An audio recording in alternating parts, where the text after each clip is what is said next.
পাখির ফাঁকি। কৃষ্ণ দয়াল বসু। গরিব চাষির ঘরে ছিল তোতা পাখির ছানা। একটি কেবল বাধা বুলি ছিল তাহার জানা। কোন রকম প্রশ্ন তারে কেউ যদি শুধায়, পাখি বলে সন্দেহ নেই, সন্দেহ নেই তাই। একদা সে চাষি আপন সাধের পাখিটিকে বেচবে বলে চলল নিয়ে দূরে মেলার দিকে। সেই পথে সেই দেশের রাজা চলছিল একা। তার সঙ্গে পথের মাঝে হলো চাষির দেখা। রাজার ছিল রং বেরঙের পাখি পোষার ঝোঁক। পাখি পেলেই নিতেন কিনে এমনই বেজায় রোগ। ভাব দেখে তার ভাবলে চাষি পূর্বে মনস্কাম। রাজার কাছে হাঁকলে চাষি 1000 টাকা দাম। শুনে রাজা বলেন হেসে, আরে বলিস কি রে, তোতা পাখি কিনবো নাকি 1000 টাকা দিয়ে?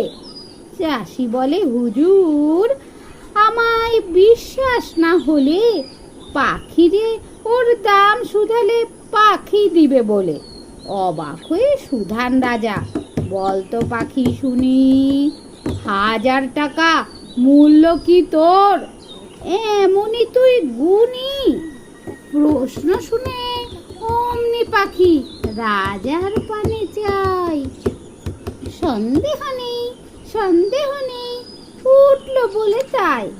পাখির জবাব শুনে রাজা আহ্লাদে আটখানা। 1000 টাকায় নিলেন কিনে তোতা পাখির ছানা। রাজবাড়িতে একলা রানী ছিলেন বসে ছাদে।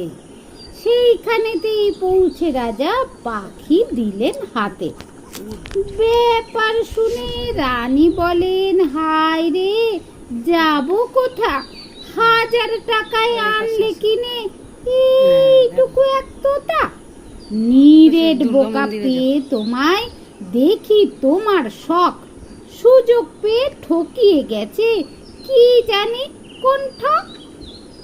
রাজা বলেন বিষম রেগে, ঠিক বলেছ বটে। মেয়ে মানুষ জানবে কি আর, বিদ্যে নেই তো ঘটে। রস, তোমায় এক্ষুনি এই প্রমাণ দিব যে এই পাখিটারও তোমার চেয়ে অনেক বেশি বোঝ। বলেই রাজা সুধান পাখি, সত্যি বলো দেখি, 1000 টাকায় কিনে তোমায় নেহাত ঠকেছি কি? সত্যি আমি এমনই বোকা, এমনি বেকুব হাই?